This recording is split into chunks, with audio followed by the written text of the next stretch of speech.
As the country takes on its deficit, the public sector has been challenged to make huge savings. My whole working life has been in the public sector. The thousands facing job cuts also face some tough decisions. I'm willing to travel anywhere to work. The government wants the private sector to create more jobs, but are public sector employees equipped for them? The perception of the public sector worker is somebody who sits in an office, has multiple tea breaks and shuffles paper. Newsnight is taking 4 people who are losing their jobs in the public sector. You are going to be working and putting them with 4 prominent business leaders. with Deborah Meaden. To assess their skills and experience, I'm looking for enthusiasm, energy, and determine who has what it takes to make the transition. These are the job market mentors. Newsnight's mentors are all successful business leaders with an interest in the challenges facing the job market today. Nicola Horlick is a British investment fund manager. We've got a short-term catastrophe, large numbers of people being made unemployed, and I don't see that we're suddenly going to be able to create enough jobs in the private sector to absorb them all. Stephen Newden is Head of Skills and Economic Development for Microsoft UK. The challenge is to take people who are losing their jobs and help them retrain to get the skills. Annika Bosanquet is the founder of the packaging company Rapology, one of the UK's small businesses. We're finding that they want to have higher pay pro rata for the roles they're doing, they want to have more holidays, and it just doesn't work like that in the private sector. Deborah Meaden is an entrepreneur and one of the investors on Dragon's Den. When you choose your career ahead of you, you think about, do I want safety, which has kind of been the whole public sector thing, versus a slightly riskier private environment. It's got to change. The mentors already know who they're interviewing, but the job seekers don't find out until today. That process starts now. My name's Clinton Simmons and I'm currently the neighbourhood manager for Summerfield and Central Ladywood. My contract finishes at the end of March. Now, Clinton, it's time to meet your job market mentor. You will be with Annika Bosanquet. There are 4 million small businesses here in the UK. We are critical in ensuring that we're picking up some of the slack from the public sector. At first sight of Clinton's CV, what did you make of it? It was a CV that I found hard to understand. I'm not sure I follow what it is that he does.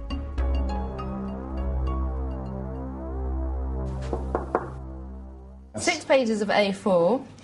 You've covered in some detail the 8 jobs that you've had over the past 17 years. Words such as change management, task groups and so on, they're not words that we would ever use.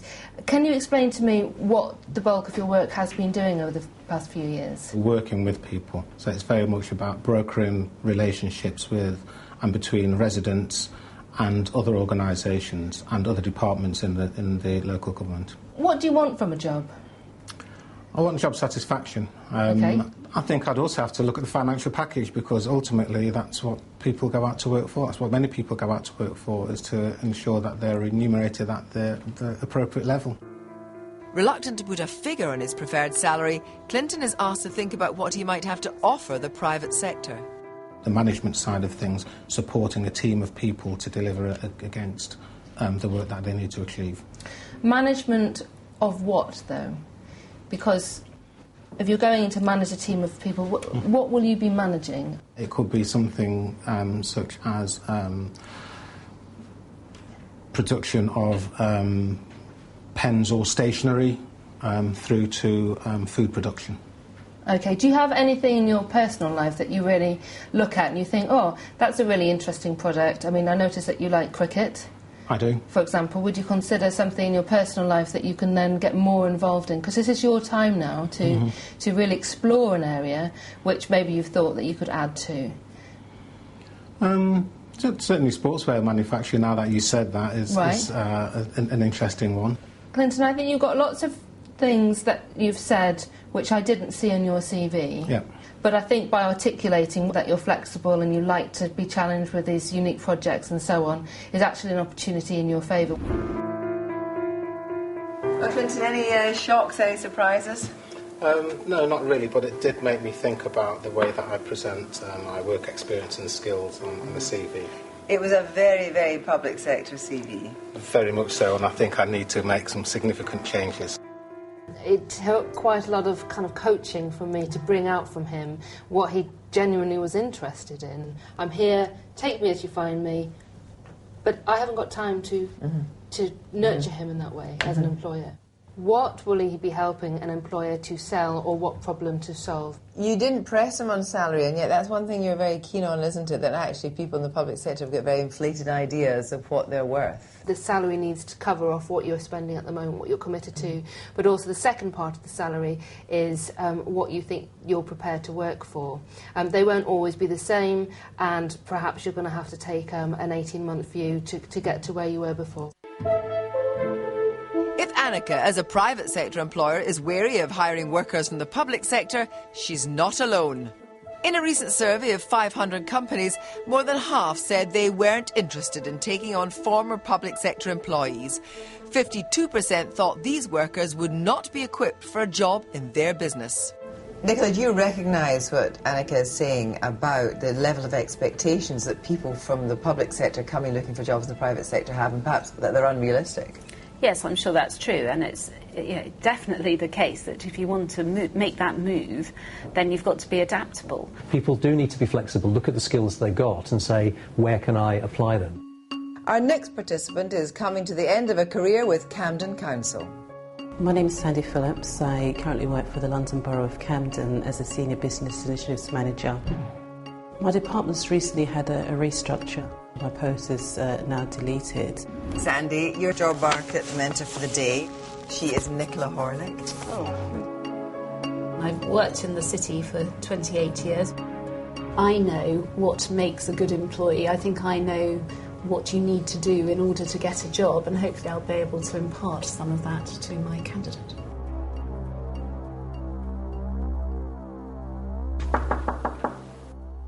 Do you think that you will be able to get consultancy work, possibly, if you work for yourself? Because, I mean, one of the things you've been doing is helping local businesses to understand how to get the most out of local government. My ideal situation would be to perhaps work part-time somewhere, and to have that flexibility of also doing a bit of consultancy for myself. What would be your ideal job if you could have any choice at this moment?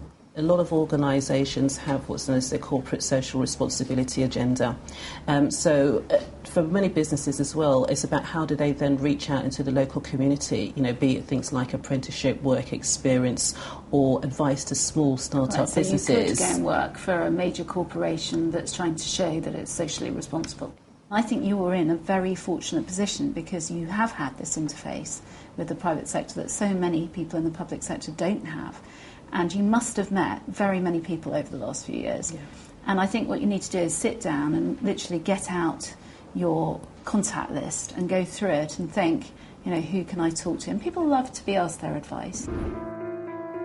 Well, what do you think? Oh, that was really, really useful. The suggestion was really to try to think about doing something on my own and not waiting for that ideal job to just basically drop on my lap. So wait a minute, we're talking about a Sandy company? Yes, we are. Yes, definitely. And is that new?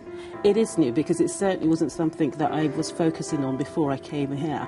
You think that she has got contacts and can network, but of course, as you say, a lot of people in the public sector don't have those kind of contacts. If you're deeply embedded in something which is, where you're only associating with people who are in the public sector, I think it can be quite difficult.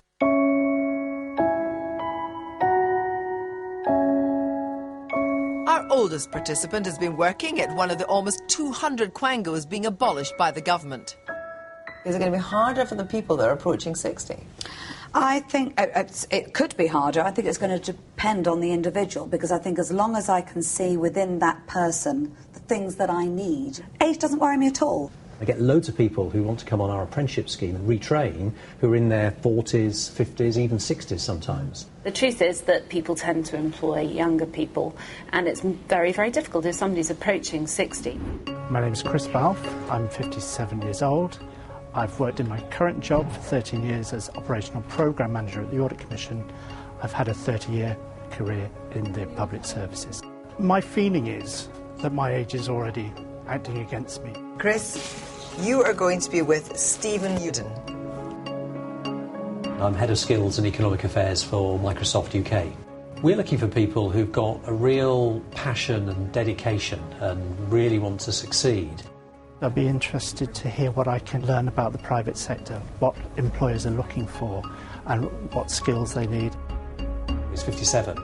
I think it's going to be a particular challenge if he decides that he needs to pick up lots of new skills, because that's not a great time to do it.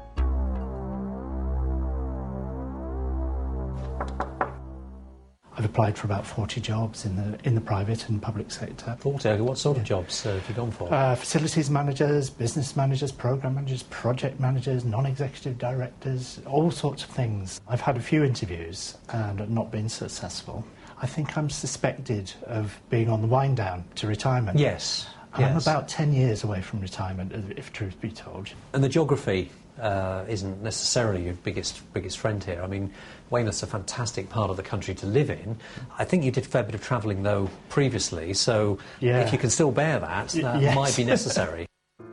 Chris has been earning over £60,000 a year in his job at the Audit Commission.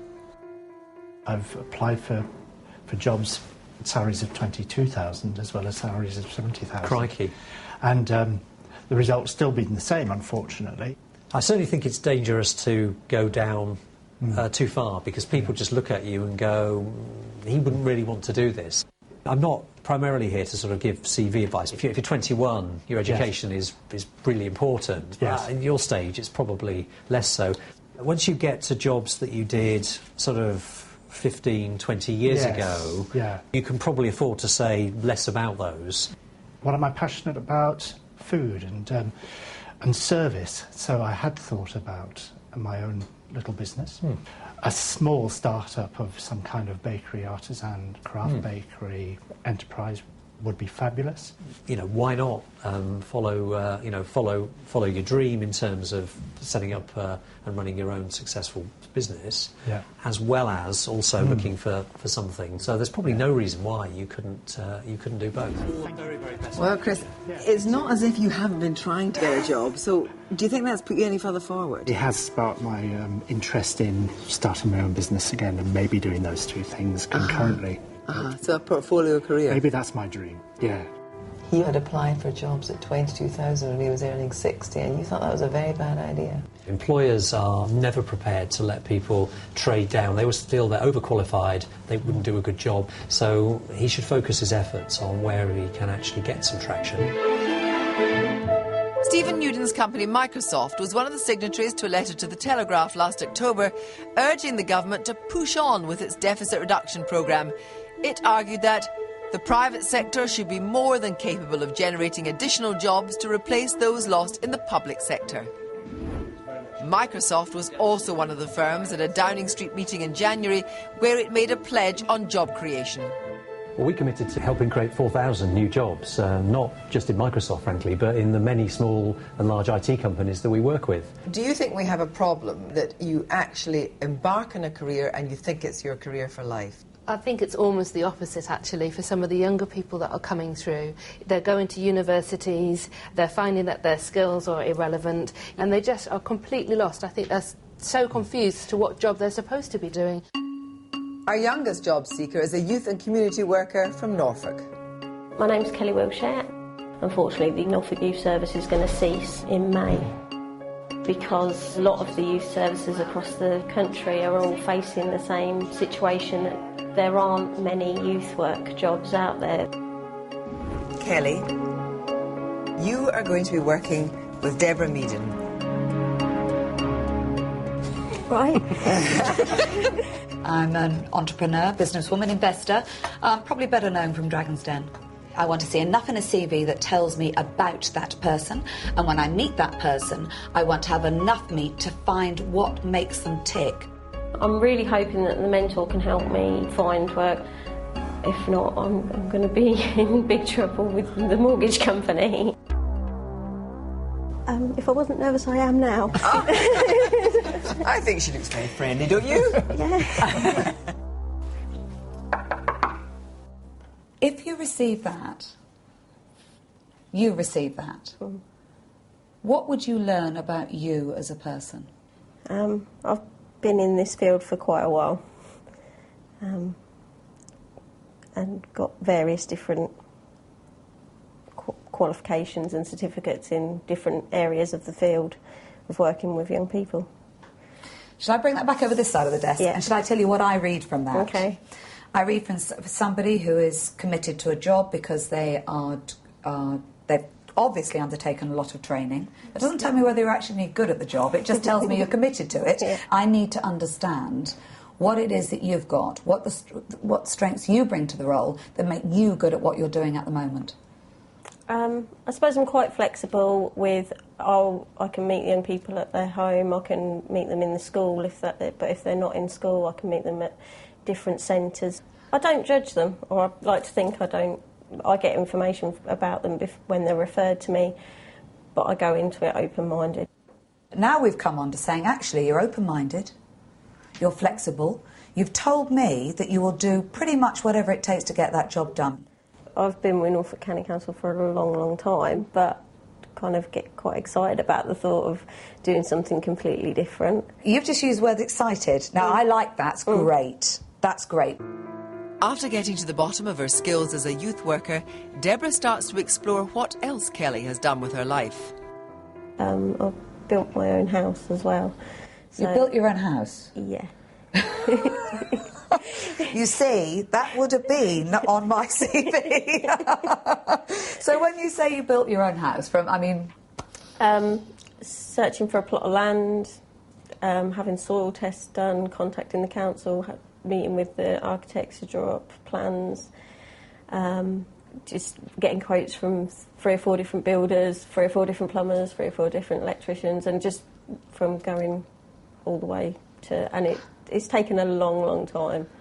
You see, Kelly, I've just learnt, just you telling me that, I've learnt more about you then than all of the questioning we had before. It feels to me like you've got yourself into a place where you think this is what you do. And you can't necessarily see how that would fit in a different role. I could tell you so many roles it would fit in. I would take you on in the hospitality industry. We deal with young people, teenagers, all of the time. HR and personnel. You're not risk averse. You're brave. Building your own house, that's brave. You use the words, I get excited. So you can get passionate about things. It's not you're not a box ticker. You know, all of those things to me are music to my ears, because if you stay too long in the public sector, you can sometimes become a box ticker. Kelly, it was very good to meet you. Thank you very much. Thank you. Bye-bye. Well, how did it go? It went really well. She's got the impression I'm a risk taker. I can be quite passionate, which is quite true. I absolutely could see Kelly moving very comfortably into the private sector. Is she the kind of person that you could imagine employing? I absolutely could employ Kelly. Our 4 job seekers have received lots of advice today and will certainly be working hard on their CVs. But they'll have their work cut out, as 4 people out of many thousands trying to turn adversity into opportunity, and in some cases taking their first steps into the world of the private sector.